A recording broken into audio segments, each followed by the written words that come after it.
What are you looking at? She's psyching herself up. Oh, I was just more waiting for everyone.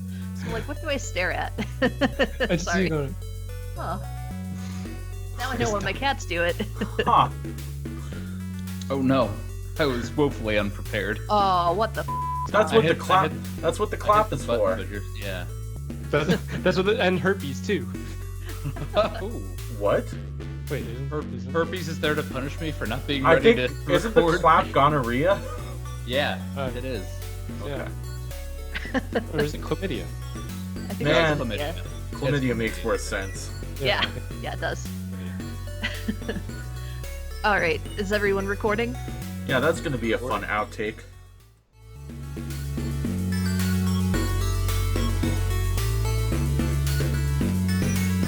Hey friends, welcome back to another episode of JoyPad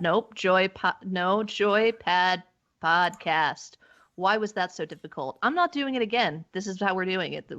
I'm gonna stop rambling. Anyway, I'm Megan. I am one of your four co-hosts. That was dangerous.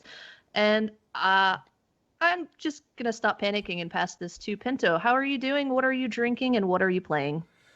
I'm relatively good. My injured back is not as injured.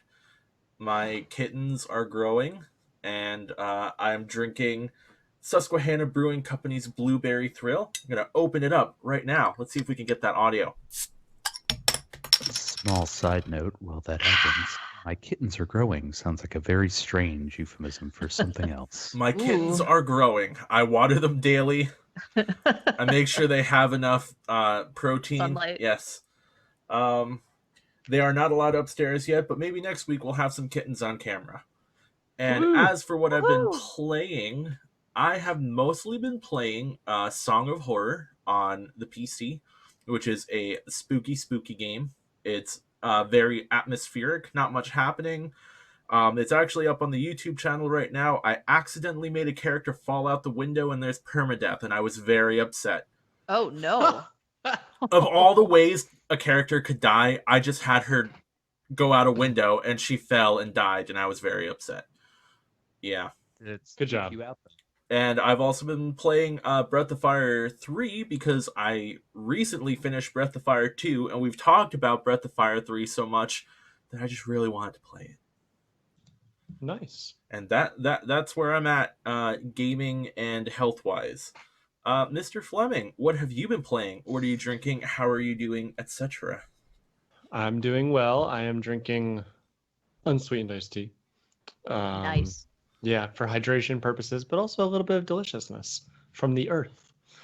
From the earth. It's Earth That's juice. Tea comes from the earth. Sweet What do you leaf water. expect? Yeah, sweet leaf Oh, water. God, I love Petition to Oh. call tea Earth juice from now on.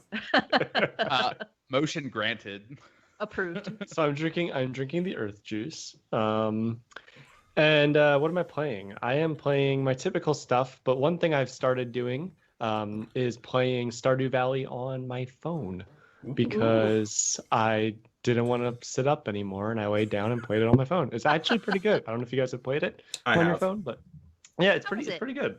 It's good. I mean, it feels pretty normal. It's not the like my preferred method to play any Right. game really. But when you're laying there and you don't want to get up and go to your computer to play, that's how you play. Or yeah, I guess I could play on the Switch because I have it now on 3 different systems. But you know, I have it on my phone. Yeah. It was super reasonably Oh, priced. yeah. Yeah, I think that's all I'm playing. I am excited to play Ark again because I mentioned it to you, all 3 of you. But Ark was free on Epic Games the past few days and past few months when people listen to this, most likely. So it was free, and I get to play, and free's for me. So excited to play that again and ride on Tyrannosaurus Rex's back and stuff like that. So I'm looking forward to playing that, and I'm also looking forward to The Last of Us 2 coming out. I don't have a PS4, but I plan to watch it, play it like as soon as someone has it online in good quality with no commentary. Anyway, Tom, how you doing? What are you playing, and what are you drinking? But before I get started too much, I just want to point out that given that Ark Survival Evolved is currently free, that will mean that I have paid more for the fine title of Crayola Scoot on Nintendo Switch than I have paid to own a very high quality studio advanced survival game in Ark. So I just think that's a little bit funny. I am enjoying a Shiner Prickly Pear. I'm going to hold it up to the screen. There you go. Bam, Shiner, Texas. Made with real prickly pear. Right there on the label. And love. I don't know about that. Yeah. I think it's made with corporate interest. Could be now. Yeah, definitely. In terms of what I've been playing, I've actually been playing a lot. So I've been continuing to play the Outer Worlds.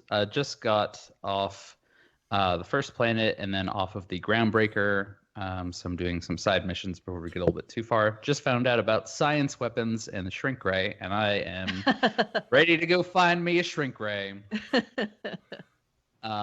Aside from that, I also started playing a couple PS4 games that I haven't played in quite some time. I played a little bit of Valkyria Chronicles, which is a fun little strategy RPG where you have kind of a World War II style army, including early tanks. The tank features prominently in it, and you have to move your units around and set them up to take shots. But there's a lot of that kind of numbers-based risk-taking in strategy RPGs, which I kind of like. As well as like battlefield objectives and all that. Beyond that, I also got into another strategy-based game again. I always end up getting back into this. Dynasty Warriors 8 Empires, which is not just Dynasty Warriors, but it's also some of the empire management system from Romance of the Three Kingdoms, which is one of my favorite games, which was completely bastardized after Romance of the Three Kingdoms 8. At least they got 8 games in before they screwed it up. I mean, that's a pretty good track record. That is a good record. Well, some of the Dynasty Warriors weren't that good. Listen, the way Romance of the Three Kingdoms works, it was like an early attempt at like an RTS on systems that you couldn't really do it on, like Super Nintendo. So by the time they got to like Romance 7 and Romance 8, it was more of like a strategy RPG on a map, and you could control like any officer you wanted. It didn't just have to be a ruler, and you could like go form your own nations out of nowhere and go conquer other people and get whoever you wanted to join you. And it was very strategic in getting other officers to join you. It's great. Love 8. It's the best Romance of the Three Kingdoms. And then they moved to 9, and they dropped all of that, and they made it ruler only. Everyone lives to serve you. Only go conquer other nations. You can't do any of the fun subterfuge stuff. And I went, nope. So I've played some of the other ones in between, but this is the closest new approximation, because the difference is basically when you get into battles, it goes into Dynasty Warriors mode, and you go smack things with spears. So it's fun. The Yellow Turban Rebellion is currently conquering China. But yeah, that's it for me. So Megan, as our fearless leader for this session, it's now your turn to tell us what you are drinking, what the health condition of your life is, since we've apparently added that, and then what you're playing. If your kittens are growing. Are your kittens growing? I don't want to repeat that phrase. Not staying away from that. As far as my state of well-being, I guess, I finally calmed down after that wonderful intro I gave all of you, so that's good. I am drinking unsweetened tea, much like Fleming. I enjoy it. That sweet earth juice. Always Prost. good. That unsweet earth juice, come on. Ha! Ha! Anyway.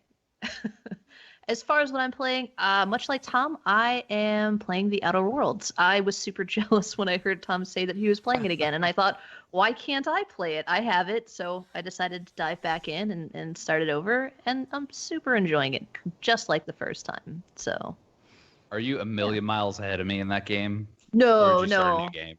I started a new game. I have a habit where I'll start a game, I'll get pretty far into it, and then I take a break for months, sometimes years, and I'm like, I have to start this again.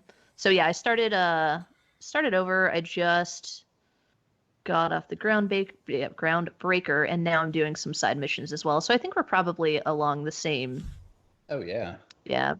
progress the exact point. same point, basically. Yeah. I just got to Roseway, and I didn't start that one yet. okay, so I won't I go did into too much detail. I did the satellite. Oh yeah. And I've been helping Parvati with her love interest on the station, Yes. which is fantastic. Like that. Yeah. I really like that they give life to your companions.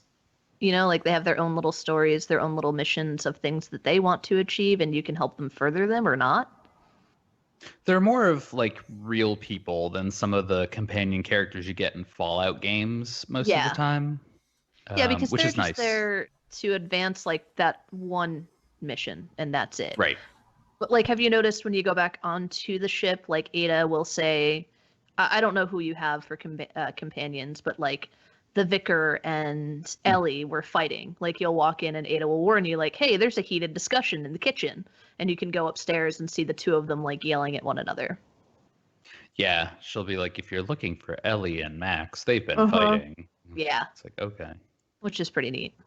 But Yeah, there's I'm really always, enjoying there's that. always. I get a lot of vibes, almost like Mass Effect, which I'm on record as saying is one of my favorite games of all time. I've never played the Mass Effect series. I really need to. I think if you like the Outer Worlds, you would love Mass Effect. Yeah. So far is kind of my vibe. It's a different combat system. It's a little bit faster, but Sure. a little less open world, but still very big and open. So. Nice. Cool. And then I'm looking forward to The Last of Us, which at the time of recording this comes out tomorrow. So, oh boy, we'll be talking about that for a while.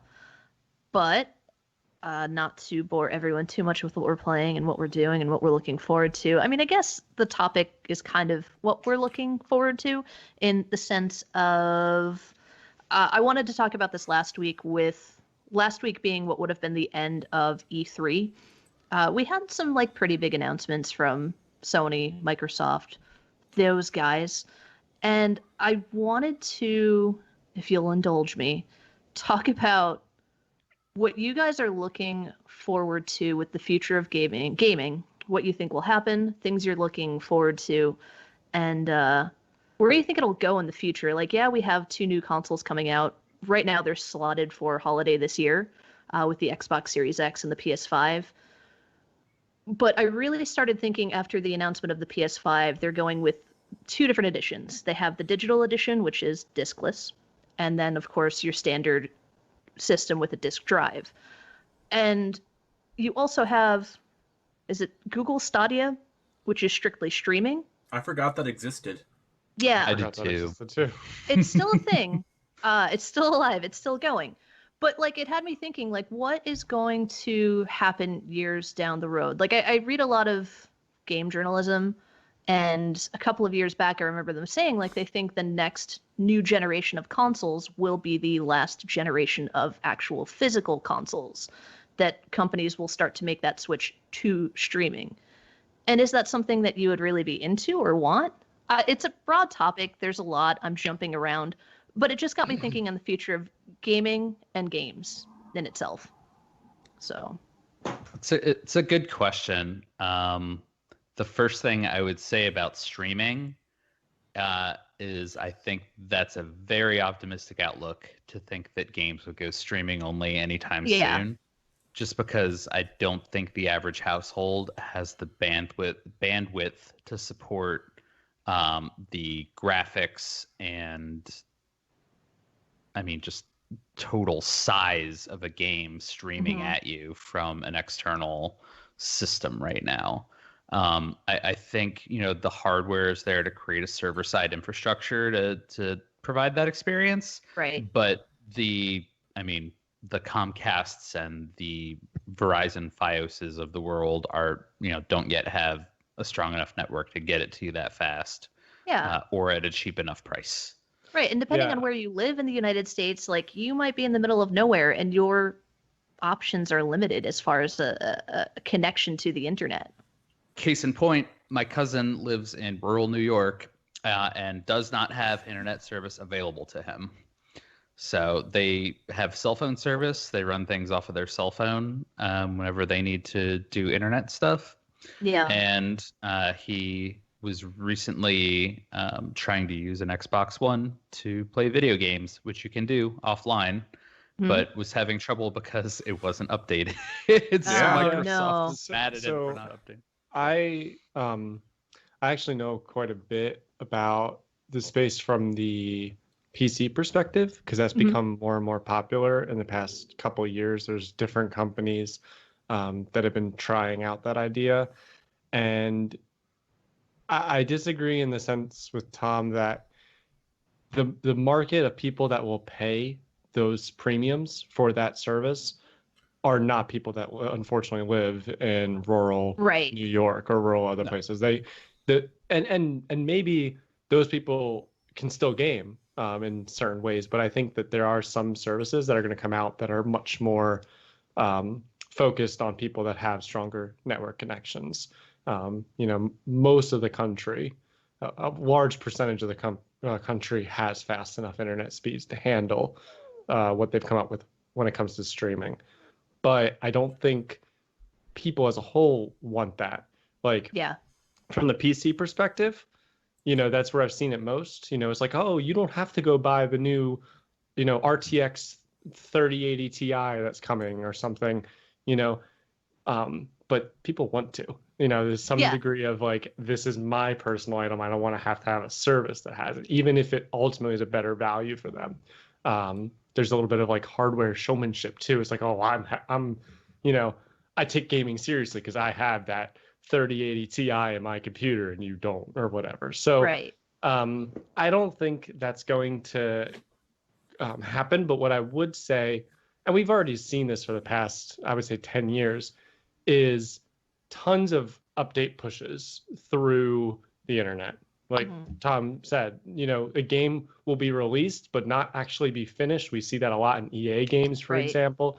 It's like, here's our game. Oh, you rated a 2 out of 10? Well, here's all the fixes that we can do, and push them out. And it's like an extra 50 gigs worth of data that you have to download. So that, to me, is the model that they're going with and sticking to. I'd be surprised if they went fully digital, but I mean, some people prefer that on the Switch and the like. Yeah, I think it's interesting, especially that, now you see someone like Sony, they have the, the differentiating between the two. Like, there are people that strictly just want to download a game from the internet and have that be it.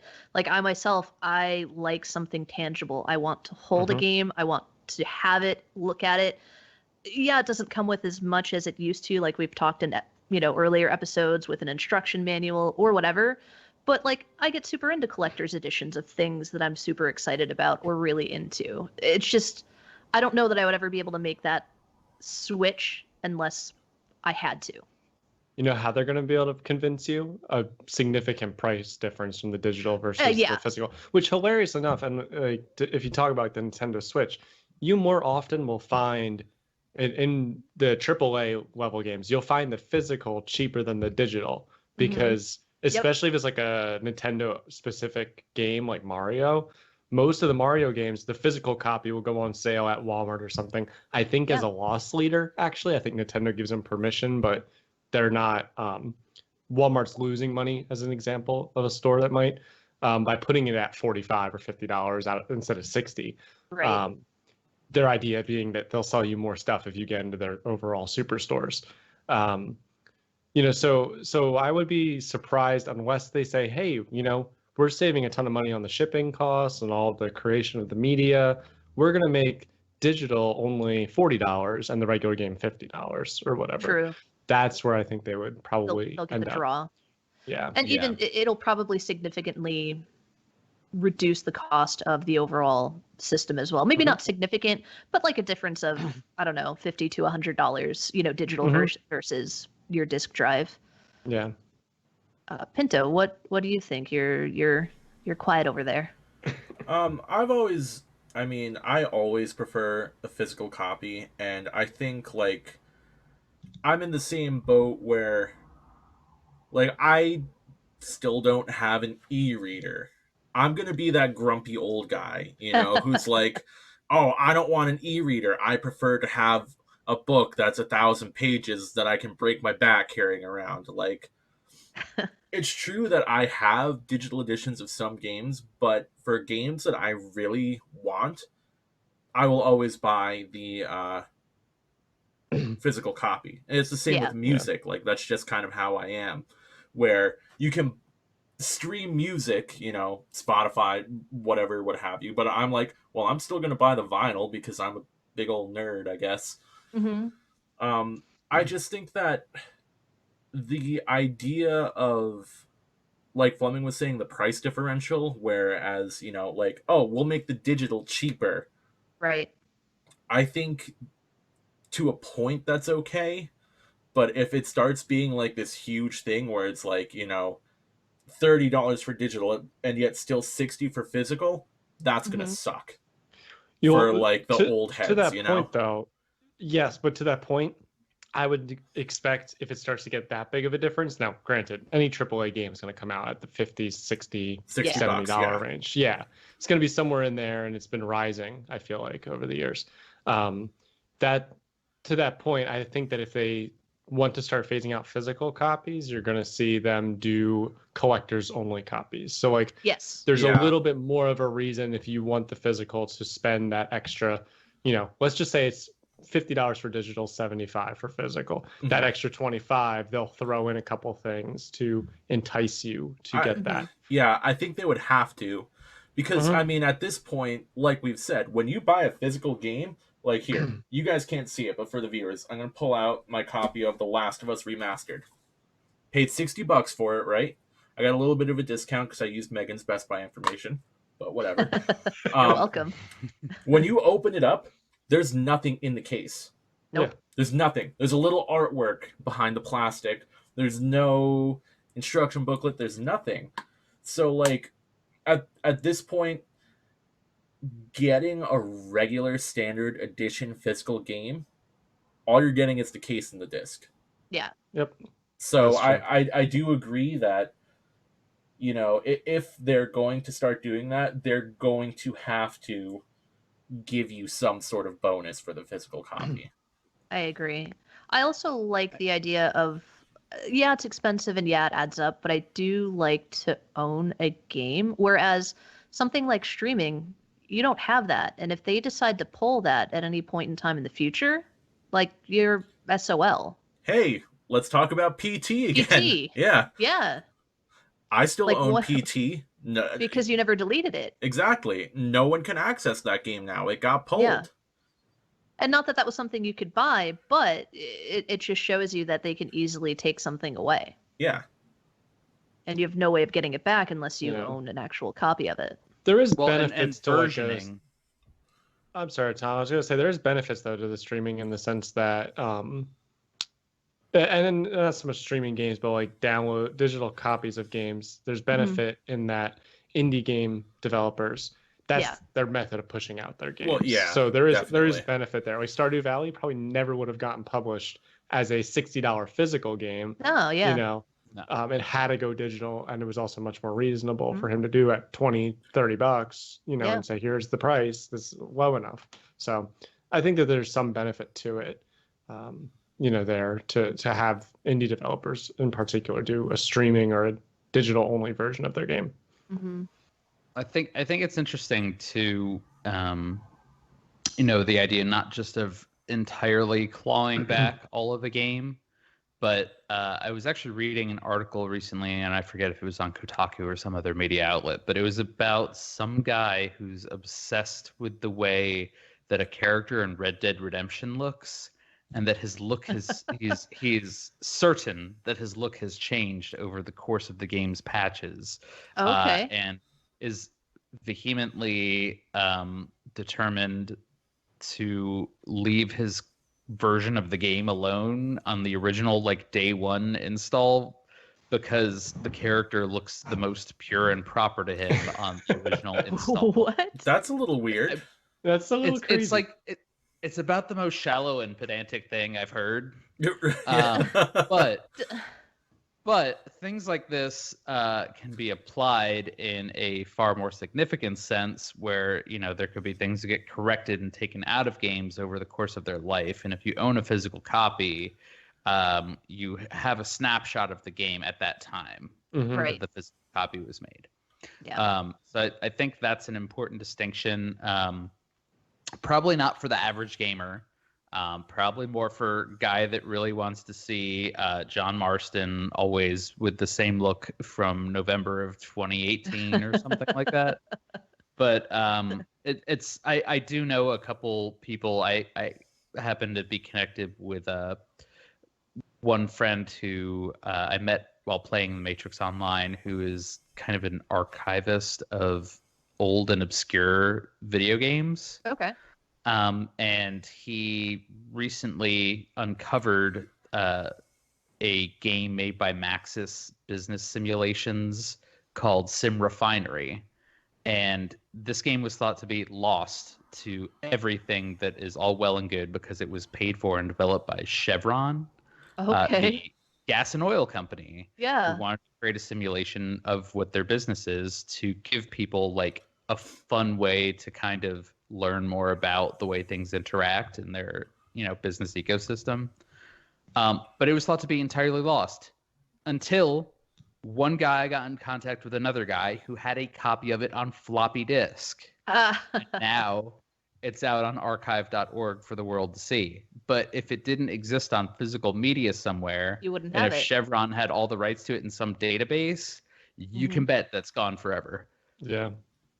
So I think there's a lot of pros to a physical copy just from that standpoint. Yeah. I'm actually a little bit surprised, and maybe I have this wrong. I haven't looked too deeply at the PS5 physical version, but I'm a little bit surprised that the next generation of systems isn't embracing cartridges the way the Nintendo Switch is, because really an SD card at this point can hold so much more data than a disc, and it loads like that. Yeah, So- weren't they saying a Nintendo Switch card can hold like the entire N64 library on one cartridge Well, I'm sure or something because absurd? Yeah. well, if you assume that those Nintendo Switch discs are a 32 gig SD card or maybe an 8 gig SD card, Mhm. I imagine that the whole Nintendo 64 library was probably no more than like 16 gigs of data. Yeah. In my phone, I have a micro SD slot because I have a Samsung Galaxy. The micro SD card that I have in here, which I think costs less than $100, is 128 gigabyte micro Oh, SD that'd be card. nothing at this point. That'd be 20 Yeah. bucks. I would give you It's 20 bucks. for it, this. friend. It's the size of my Yep. fingernail, right? And it holds all of the music I've ever owned in my entire life, which is quite a lot. I probably have close to 1,000 albums, and it's all on there with plenty of room to spare. So I don't see why that's not the way, Or- not even a micro, but like a regular SD SD card Yeah. size. Oh, I was thinking Um, even like I think they've announced that they will have SSDs though, right? Yes. They Yeah, have, that is correct. They have announced that. Both the I'm of them, internal yeah. surprised they hardware. didn't. Yeah, I'm thinking maybe a revision of the in a year, couple of years. They're gonna probably put NVMe storage. Imagine a like 200 gigabyte game that you have or ridiculously sized game loading so much faster than Mhm. because that's one of the problems with those little cards that you mentioned, the micro SD cards. Their loading times are pretty good, but not as good as like an actual SSD or especially an NVMe. Well, but Yeah. it's not even something that needs to be like you play the game off of that media. It could really just be the case where that's what you put there to move it onto the solid state drive. Because that's mostly what Mhm. happens anyway right now. But with then your you're- systems, then the disk just sits there for a Yeah, validation spin. that's true. That's a It's a good point. coaster. Exactly. Megan, since it sounds like you've done the most looking into that news, I saw it briefly, but is there a price announcement at this point as of June 2020 or? No price for either system. I was actually talking to Pinto the other night because I think it was Kotaku that put out an article, GameSpot or maybe Kotaku, but Play Asia had put out pre-orders for the PlayStation 5, and it was reported that the price was $700. However, Whoa. Play Asia, sometimes it's a little bit higher than it would be somewhere like Amazon or in a store. And they were saying in articles, like Sony representatives, that they don't expect it to be a lot, but there's no definite price. There are a lot of like potential leaks. Yeah. Like I was thinking at least $500. So Yeah, I would think there the was base model could be like that price. Yeah. So there was actually a leak on Amazon Yes. at some point that I saw was reported by, looks like it was reported by Forbes. Uh-huh. And they were charging, I believe it was €500 for the physical edition and 400 for the digital edition. Which is about like so, 450, 550 USD. Yeah. Yeah, it says 565 USD and 450 USD. And that was like a November 20th release date. Huh. So, Yeah. I'm actually surprised if they do hit like a $500 max price for like the top line model, which I guess would just be the one they're releasing plus that CD drive. Mm-hmm. I assume it can play Blu-rays and stuff too. Not that that's anything special. But I'm actually very surprised they kept it as reasonable as they did, because those games, the games that are being played on consoles at this point, especially things like PS4 and soon to be 5, they're, just as good quality graphics and everything as a game you'd play on your PC. And I remember when the PS3 first came out, me and my computer sciencey world, I learned that people were actually like able to load in and use it as a regular PC by doing some manipulation. They actually were building server clusters with PlayStation 3 because it was a better value than buying the equivalent hardware from Dell. I'm not even kidding. You can look that up, and I'm pretty sure it was a PS3. I remember that the PlayStation, I think beginning with PlayStation 3, runs on like some sort of Linux operating system. Yep. So it's easy enough to kind of hack. Yeah, and they play they around changed it in the newer models as it went. Like they kind of shut that down, and I think PS4 As never they do. was possible. As they do, and it's not surprising. But I will tell you, I imagine that the $500 price they are making little to no money on. I would be blown away if they make more than 10%. On it. They're probably making little to nothing. And the reason being is that how they get their money is often the accessories to those consoles and the games. Controllers are $80. Yeah, exactly. That's where the money is made. So it's the same as like the Switch, the Joy-Cons, the little piece of plastic with a receiver in it is like $70 at this point. And you don't even get the plastic portion with it, right? Like nope. Like if you just buy a new set of Joy-Cons, it's just the Joy-Cons, and then it's an extra $20-$25 for the holder. Yeah. So I'm blown away it's as low as it is, but I know that the systems also use AMD processors and graphics cards, I believe. Yes, and notoriously they're cheaper than Intel. And I have to think, though, they might be getting a sweetheart deal with AMD, though, PlayStation 4, we were kind of looking into this the other day just because we were curious about it, also runs on AMD technology, and I believe so does Xbox One. So it's not, it's not new. It's not that, these systems have moved from Intel to AMD, but I have to imagine that, AMD is probably enjoying the fact that their processors are getting used in these systems, that there's a little bit of publicity about like, hey, AMD is what powers your console. AMD is good enough for, whatever you're interested in. Yeah. So, I'm sure they probably get a little bit of a savings there versus if they tried to go with an Intel or NVIDIA or something. Yeah. They've said too, the SSD. So for the Xbox Series X, it's a 1 terabyte custom NVMe. Oh, wow. Yeah. Okay. And then for the PS5, it's a custom 825 gigabyte SSD. Oh, they're so small. It makes me sad. That is pretty darn small when you think that game is now. So far, Microsoft is outpowering Sony.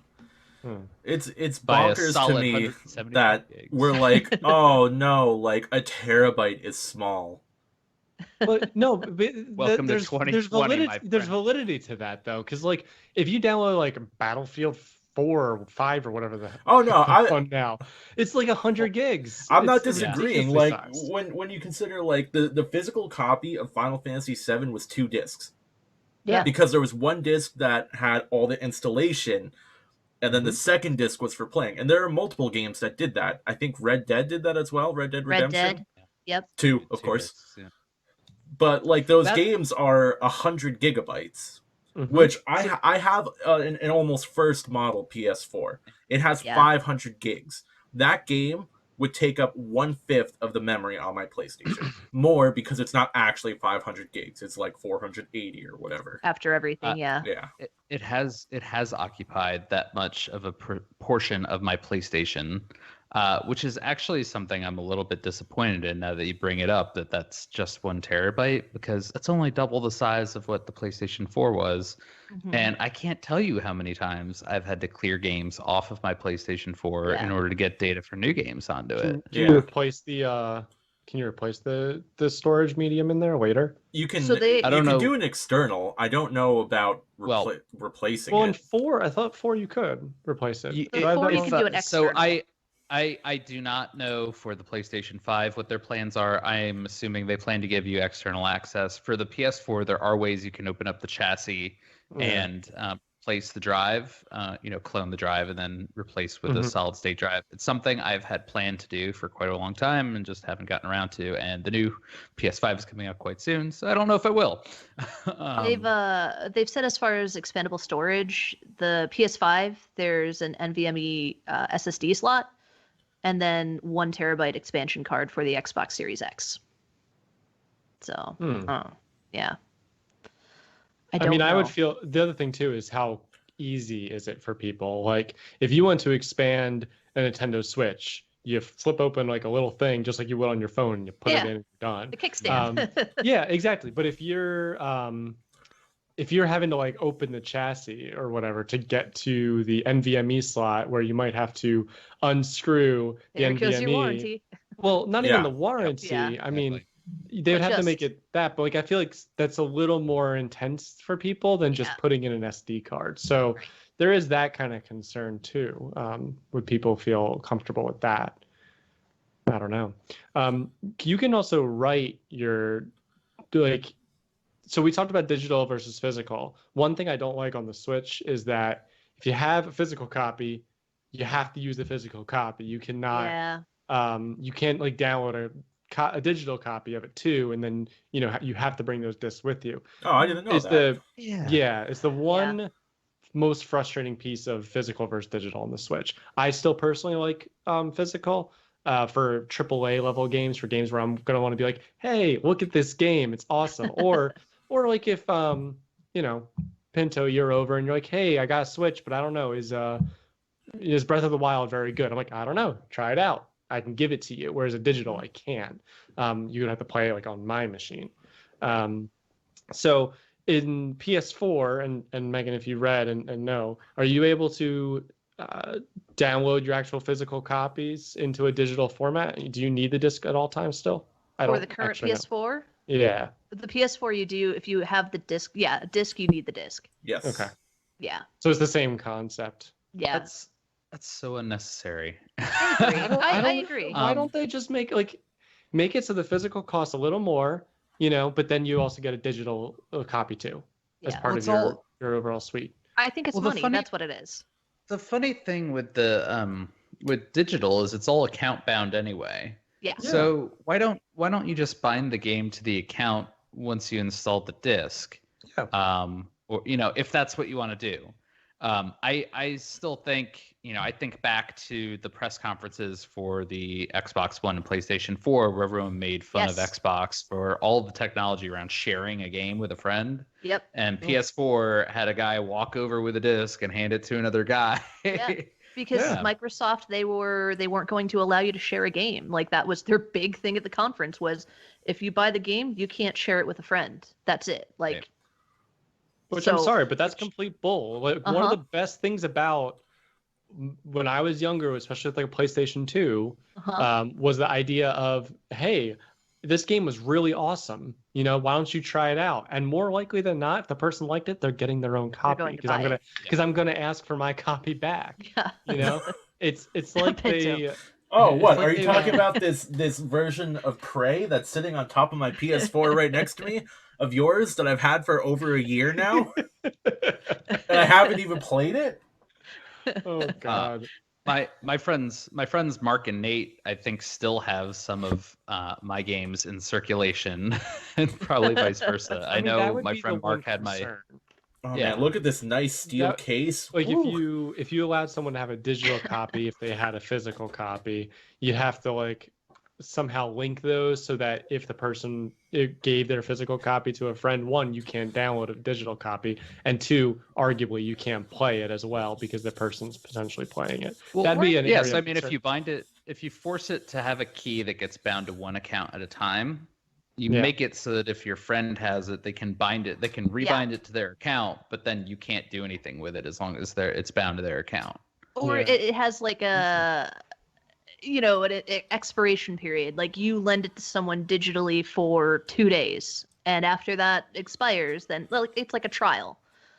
But I don't know how they would do I that. mean, I think I've brought it up before, but one of my favorite features of the PS4 is the share play feature. Like, yeah, that's great. Megan and I have taken advantage of that so many times, where right now we're playing through The Last of Us together through my PlayStation. I can just say, hey, connect to my PlayStation, and she's playing through my console.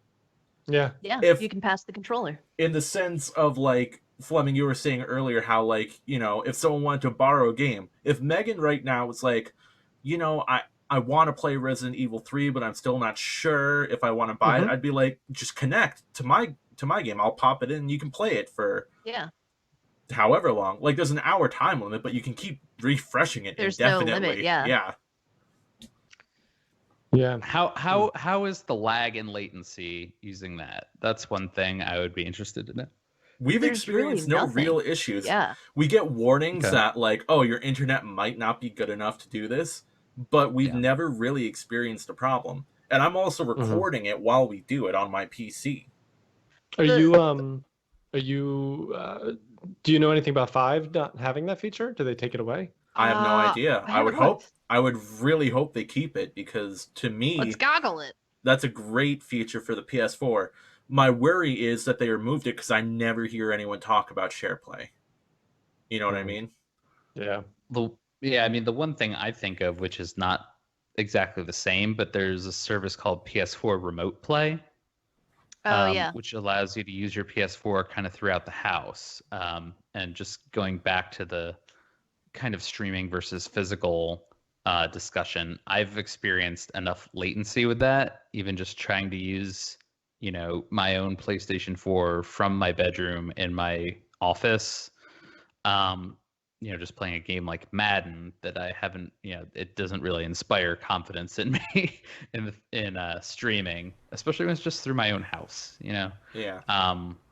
But I do like the idea, and I hope that it continues to work and spread. I just think there's still some extra steps in the infrastructure that are yet to come to make it really strong, personally. One nice thing with the PS5 is that they have made the VR headset compatible. So your PlayStation 4 VR headset, you'll be able to use the PS5. Thank goodness. Yeah. Wasn't the price tag on that ridiculous? Originally, yeah, I think it was like $400 for the controllers, the camera, and the headset if you didn't have the camera or controllers, and then maybe $3 for just the headset. Are you able to use PS4 controllers on the PS5? I doubt that. I don't think so, because they're completely different. Okay.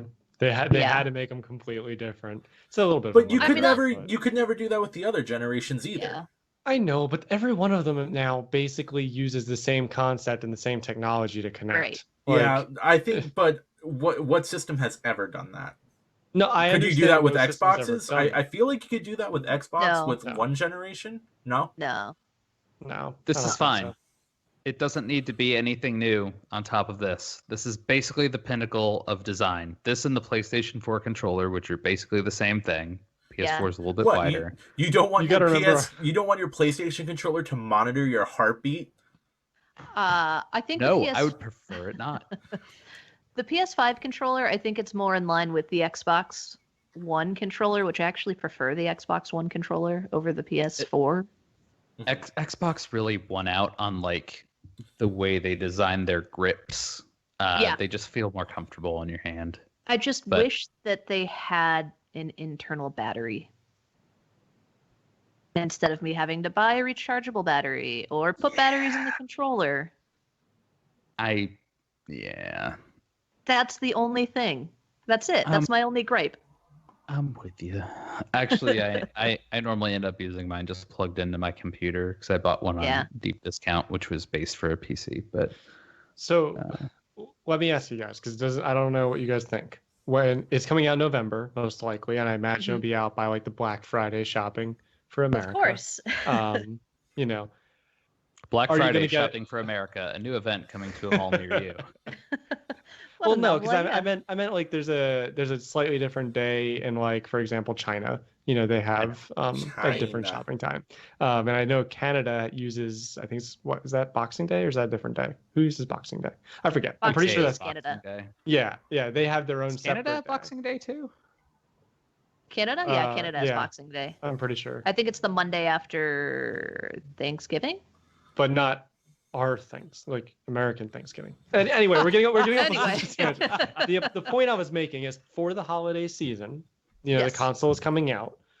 Do you think you're going to buy it in that season, like by that Christmas or whatever? I will probably pre-order it as soon as they announce pre-orders, if I'm able to, and it's not going to make me vomit as far as the price point.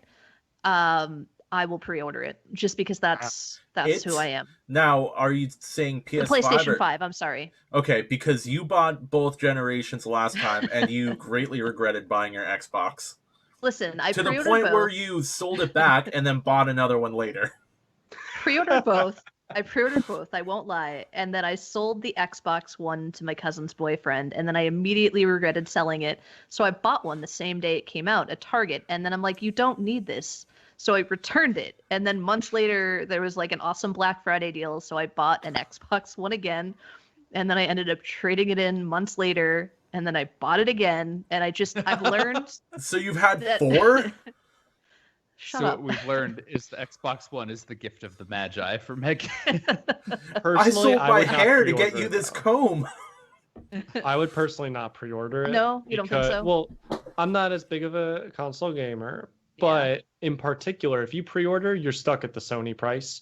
And like I mentioned, I bet you there's probably going to be some kind of deal for the device at a place like Walmart. Not that it's going to be much better, but I could see them throwing in some kind of other thing. Like maybe they'll... That's usually what I do. Stupid. Like I look for a bundle. Yeah, I'll typically like Pre-order at Walmart usually or whatever. or like through Best Buy or something. I'll try to find a bundle if I can. But they might not even do any if it comes out close enough to Black Friday. I think I might this year, and I've never bought a console on release day, but I might this year, and 100% because of first world problems, because my wife and I just have no idea what to get each other for Christmas anymore. So we know eventually we're probably going to use one, so it's probably a pretty good gift. So that's I think we're probably going to go PS5 the whole way, and that's the only reason I think we would get one, because otherwise I would 110% say there are never the right games out at launch. Yep. I've never found it to be worthwhile to buy a console at launch. They've declared, especially the PlayStations and Xboxes. I feel like they do not come with the games. Nintendo's a little better because they own so many of the brands. Hey, here's a Mario game. Everyone loves Mario.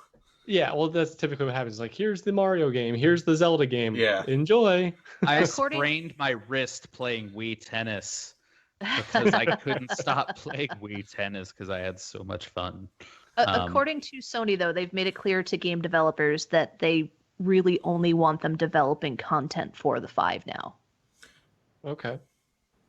So They should all give Sony the finger and exclusively develop for So- PS4. yeah. You should go back to the So- PS2. Yeah. Love the So PS2. your thoughts? If you have the money, would you buy it on Uh, release day? if I have the money, probably. But my other thought is, I don't recall off the top of my head. Megan, you might know. How long did it take for the Pro to come out? The PS4 It was a Pro. couple of years. Let's see. Yeah. Let me. Because that's the thing. Like I said earlier, I still have like a very early PS4 model. I got it not that long after launch, maybe like a year. Mhm. But when I play newer games that have come out fairly recently, say your Final Fantasy VII Remake, your Resident Evil 3s, my system sounds like it is a Yeah. jet about to God, mine fly too. off into the distance. Yeah. And load times are pretty bad. I mean, if I were to play Prey, it was part of the reason I haven't played it. It's- The other part The of it loading was, in between takes forever. yeah. Well, Like, Yeah, here's that's here's my the real thoughts. question though: is the Pro really better, or are you just assuming that it's better because it's the It upgrade that is. came out? No, it's better. Megan I have a switched Pro. from I a regular invested, to a yeah. Pro, Okay. and like I have used her Pro before, and it just performs better. Yeah. So the PS4 that came out in 2013 and the Pro riveting. I know. Um Well, because I don't The know. PS The other thing is, who knows if they're going to do something like that again too? You know? right. Oh, be- they will. Well, I'm sure they it's a leak, and I don't know how legitimate it is, but there is talk that there's a 500 gigabyte version, 1 terabyte version, and 2 terabyte version of the Right. 5. Well, that's just storage medium. That's I think that storage, the other yeah. thing too is like a lot of Oh. consoles will like do an integrated graphics card kind of thing. Like you can't upgrade that yourself. Right. So like right. if you find out, okay, I imagine that any game that gets released for like that says compatible with PlayStation 5 will be like compatible in Yeah. any PlayStation 5. Yeah. But if you find out the Pro has a new, like in a couple of years, has a new Mhm. model graphics card, well then maybe it's one of those that you Maybe want it's to worth get it. that one. Yeah. Yeah. So that's I mean, that's the challenge. As of right now, I'm going to say no. I probably wouldn't, from the games I've seen, because Mhm. the biggest thing to me is not going to be hardware performance issues. It's always going to be the games. Content. Yeah. Always. Yeah. Yeah. So at this point, I'm going to say no. And I usually wait with, like, I did get a PS3. I waited to get a PS3. I think when Grand Theft Auto 4 came out is when I got my PS3. Okay. And then with the PlayStation 4, I waited a while. I don't know how long, but yeah. So the I point think, of Grand Theft Auto, Pinto, that's probably when I will personally get my PS5. well, they're if I re-releasing do. Grand Theft Auto 5. No, I don't. I have it. Oh, on, I already almost have it. cursed. Like, I almost cursed. I'm so upset with Rockstar that it has been 7 years since Grand Theft Auto 5 came out. It's Yeah. gone through 3 generations now. And they've made a partnership now with Sony. So Well, it's on. They made like, Red Dead too. They just had Grand Theft Auto 5 for free on Epic Games, like Mhm. what, a month ago or Yeah. something? Why would Yeah. you buy it on the PlayStation 5 when you already probably have it equivalent on It- the 3? It's They're like not you're going to a make it crazy look that person. much better. Let's be honest. Like, what? No, it's but not. they can't Well- like overhaul the entire game. You know? That's my point too. So I mean, talking about the Pro or whatever system you're going to get games on, I don't think I would wait to get the Pro because of worry about regret, because games already look amazing. yes. Like if you're going to improve it from whatever PS5 is to some sort of PS5 Pro, Is it what's worth it? the difference going to be? Let me work And it. it's like, yeah. Yeah. What can't I get on the 4 that I can get on the 5 as well? Yeah. yeah. And there's a true. lot. There are some, like, I was very excited when I saw the game announcements. Yeah. Yeah, I probably will when I get a PS5, if I decide to get one, it would probably be twofold. One, when they have a bundle that, Yeah. includes the various things I Yeah. need. So like I'd want it to include 2 controllers. I'd want it to include probably a game that I really want, something like that. Oh I yeah, didn't I've really never. go- I have it agree. priced Like, pretty high, but I don't think I'm ever gonna buy just like the console like cold. yeah. You know? Yeah. Why would you if it doesn't have a game or something? There's Exactly. no. Yeah. I like so rocks. I probably would look for that. Really expensive and rocks. I'm really hopeful that a GTA 6 or something would come that would, be only available on the PlayStation and PS5. And I'm like, I really want to play it. So, Yeah. it'd be one of those that's probably when I would. But I still, again, if something comes out for PC, I'm probably going to stick with that. I feel like there's a cost of ownership on all this stuff. And like, my computer's already where I will put my money first and foremost. So Right. personally, as a PC gamer, if you want to give me a title, that's I don't I'm not like I need to get this console in any way. That's fair. And also the other thing too is that with a lot of small form factor PCs now that are hardly larger than a console, if not sometimes smaller than a console, it's becoming very common for people to like take those to their friend's house so they can both play Counter-Strike or whatever next to each other, or Fortnite or whatever kind of game. So like that's becoming a really popular thing. And now they're making like tons of smaller power supplies to handle that. They're finding ways to like fit a full-size graphics card in them. It's pretty incredible. That's cool. External GPUs are now also a thing. So Yeah, I've seen a couple different encasements and ways of connecting them to small form factor PCs. It's something. I think that is going to get bigger and bigger and bigger over the next couple of years for desktops, because I think the way the tower is going to end up going the way of the dinosaur, with the exception of people like us who like building out crazy. I don't think it's going to be that way. I would say it's more likely to happen in the laptop space. You're going to see people using things like Chromebooks and the equivalents in Windows and Mac, and then you plug in your external graphics card to play your games, and the monitor just acts as a screen, but everything else is occurring on that. Or maybe that's where like we talked about at the beginning, that's maybe where streaming of games, where you're not even playing on your own machine, but you're connecting to a game developer who's hosting the game for you on their side, is more likely. Was it NVIDIA Shield that had some sort of service that was like that? Where NVIDIA Shield does have that kind of service, yeah. And there's other companies too beyond NVIDIA Shield that have come out with those feature sets. I agree. I mean, I think that's really going to get bigger. And, like I said, as infrastructure improves, I think that'll take over. Yeah. But I think it's dependent on infrastructure. But having played enough PC games and being a PC gamer and also being a pretty big PC hardware enthusiast, I will tell you that the idea of building your own machine is never going to go away. There's too much passion there. And also there's a little bit more in the past, I'm going to say 5 years, of like sporting your hardware too. It's kind of almost become the new car. It's a badge of honor generation. kind of Yep. thing. And now like everything has Windows, RGB is a whole big thing now. So I would be surprised if people stop building PCs, to show off. Yeah. So.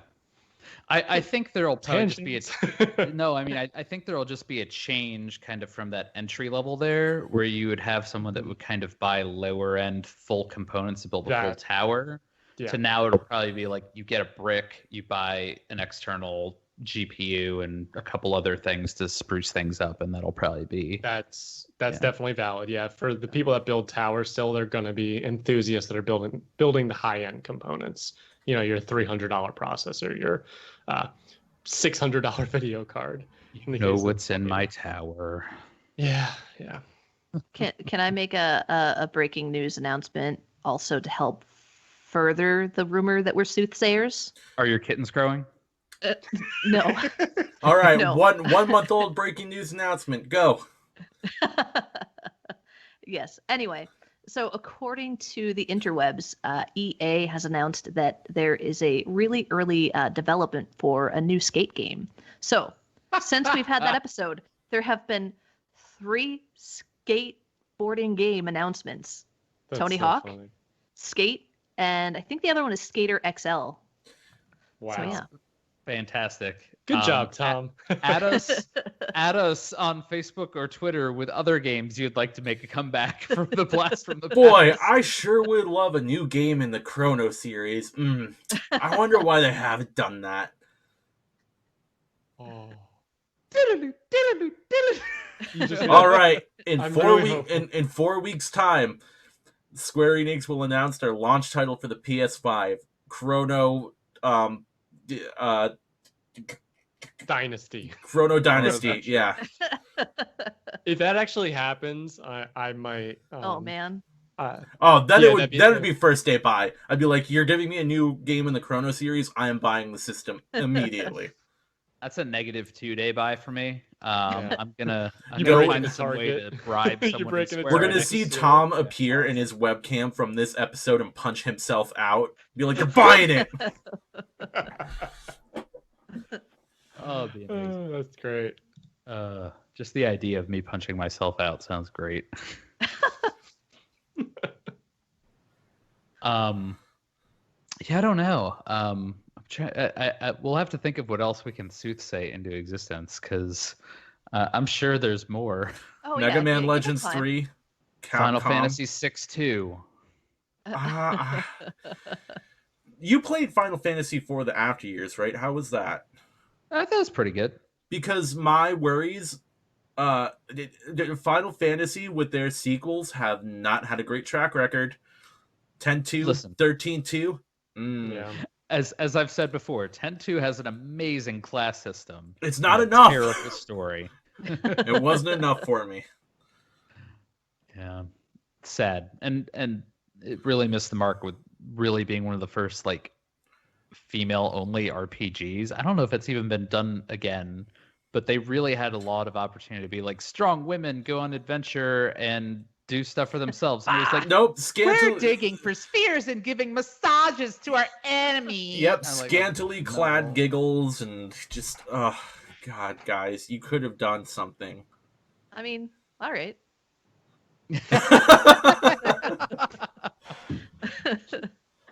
And just like that, the group deferred to Megan, who accepted that this was just the right way to go in the decision. Appreciate it. I just want to say this, even though like it's going to be a month old at this point. I guess I'll ask you this, Megan. Did they announce if Resident Evil 8 was a launch title or just that it's in development? I don't know. The announcement thing, limited information. Okay. I think potentially holiday 2020 or at least early 2021. I don't know though. See, I don't know still, because I could probably buy that on my PC. I feel like it's going to be Yeah. available so? on PC. I don't know though. And let's and to that point, Pinto, you'd probably rather if you were set if the console comes out for $700, you could buy that console, or $600. You could buy that console, or you could buy a pretty darn good AMD CPU and a pretty darn good NVIDIA 3000 series graphics card, and then you can use it for a dozen different things. Like, Yeah. and the game you want to play is on that. It's one of those like, oof. I know, but old habits die hard, man. Like, Yeah. they really do. As I much know. as I am a PC gamer, I am still a console gamer as well. Like, you err Yeah. much more on the side of PC gaming. Tom, I don't know where you are in that, but I feel like you're starting to go more He's towards mobile. PC. You I'm enjoy consoles, but Yeah. I think I'm for you, squaw in the middle, but if I can find it on PC, I'll play it on PC because I have a really strong PC, so it's always going to come out better and faster on my PC. yeah. Coming up, Millhouse. Everything's coming up Millhouse. So yeah, I don't All know. right. So I mean, it sounds like all of us are kind of like we're optimistic. We think it's going to be good, but we just Yeah. don't think it's going to be good right away. it never is. It Yeah, never like is every right away. launch. Can I bring up? I think I told this to you guys when we were talking about it off camera before, but I remember PlayStation 2 and some of the launch titles for PlayStation 2. Zone, The only ones I Zone remember. of the Enders, you said, was one of them, but that one was I don't- good. No, was Zone of the Enders a launch title? I think maybe a couple months after launch. Okay. Yeah. I'll get into that, but the ones I remember are Orphan, Summoner Scion, which Yes. was a weird anime tie-in game that wasn't that good. Summoner, which is most remembered for doing a parody of that D&D group scene where you have the guy going, "Are there any girls there? Where's the Mountain Dew?" And like all that stuff. And was not a great game. The Bouncer, I don't remember if that was a launch title or not. I think it was. But that game was good. I enjoyed that game. Square Enix, why no Bouncer 2? Ooh. Say. Yeah, I was also just thinking the other day about how there hasn't been there are no good beat 'em up games anymore. No. Mortal Kombat. That's Not even really a beat 'em up. That's That's a fighting game, yeah. That's a good point. And I will Zone of the Enders, which was a 4-hour-long game that Konami used to promote Metal Gear Solid 2. Oh, wow. It was a great 4-hour-long game. Yeah. But I don't know why it wasn't Why not a more? full game. Yeah, they ended up making Zone of the Enders too, which was pretty good, and I never got too far in it on my Blockbuster rented copy. But yeah, that was not exactly the primo collection of games you want to be going through. I will always bring up Assassin's Creed for the PlayStation 3 and also the Xbox One, right? But I'm sorry. But yeah, just no, that game was not good. It wasn't. Parkour. I mean, yeah. It just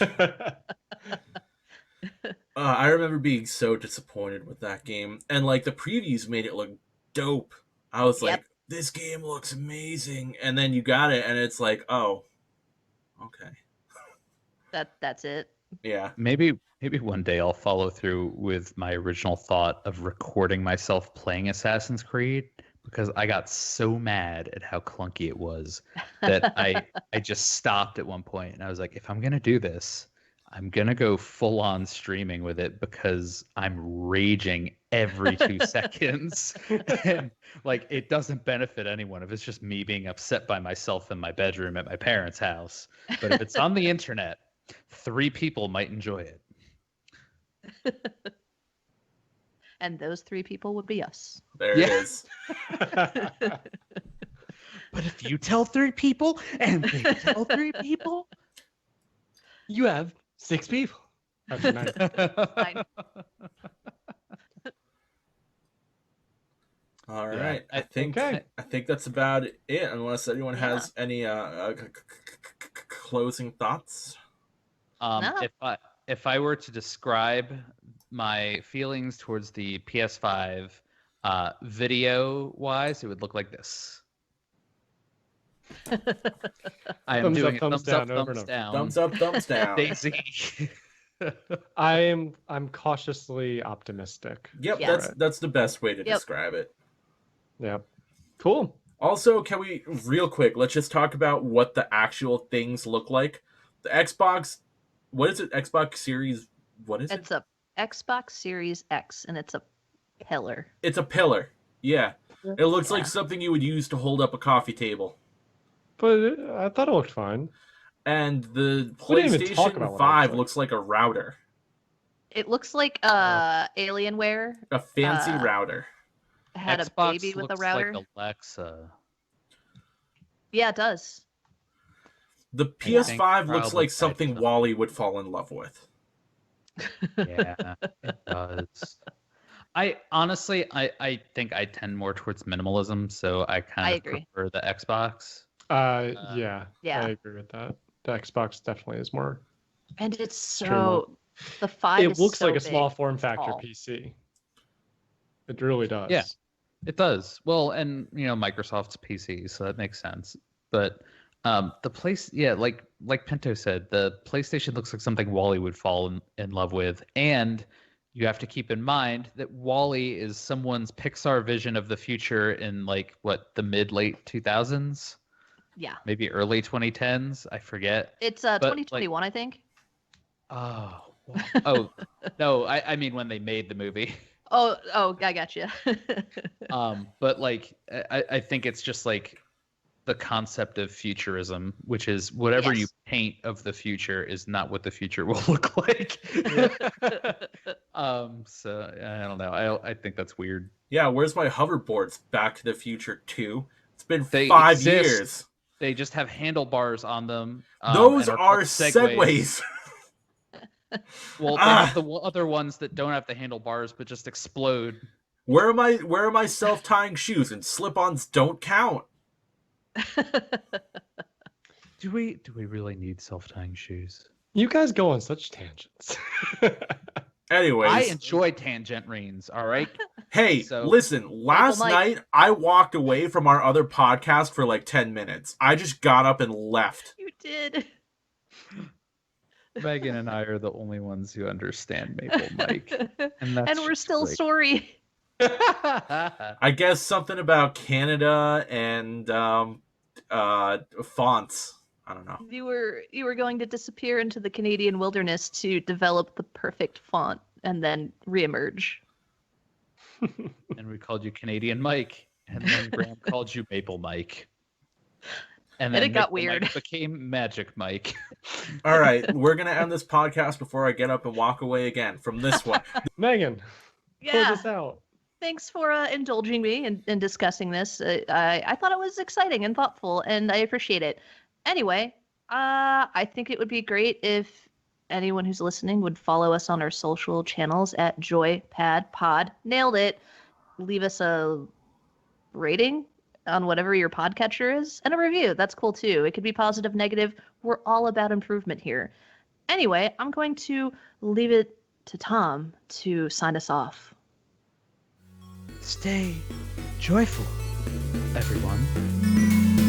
See you next time. Bye. Bye. Bye-bye.